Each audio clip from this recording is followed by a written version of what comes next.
This is Adulting, Lesson 21, Learning from History.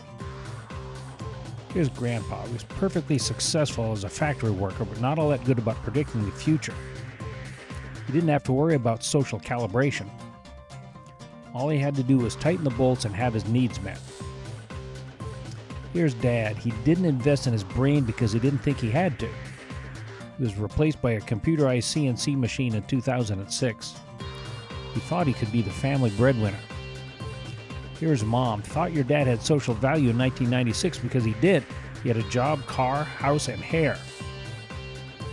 Naturally assumed that she'd take care of the kids and be comfortable. Dumped Dad when he got into crystal meth and hookers, and is exhausted working 2 jobs. Plus, if the boss slaps her on the rear one more time. So here's you. You think PewDiePie has social value. You have no expectations of adulting behavior. You don't know that many successful adults. You're confused about your role in society and future. 41% of you won't graduate from college even if given 6 years. 70% of you want to run your own business, and we already know how that's going to work out. 73% of you are worried about school shootings. 37% of you have received treatment for a mental health issue. Who could have predicted any of this? Your great-grandparents.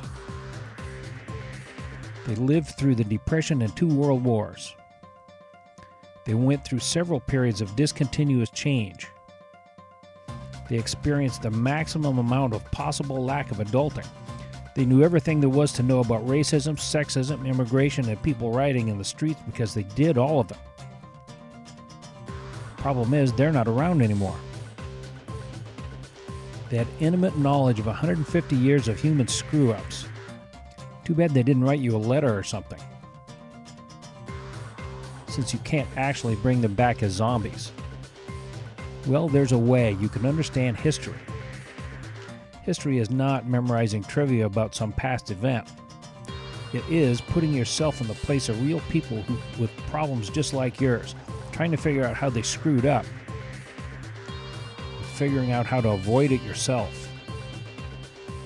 Here's the problem. You're ignorant of history. The reason is you're bombarded with noise and don't see the need to make information out of it. Also, you correctly distrust it because it's filtered through the eyes of the historians who wrote it. Here's a famous quote: "Those who fail to learn from history are condemned to repeat it." It's attributed to Winston Churchill, who you don't know who was. A dinosaur from the past. That didn't make him any less right. The fact that you didn't know your great-grandparents will make you repeat their mistakes. All of the things we've talked about have happened again and again in the past. You're lucky to have alternative views of all of this at your fingertips to be able to draw your own conclusions and make your own plans. This is the end of Lesson 21. Thanks for watching.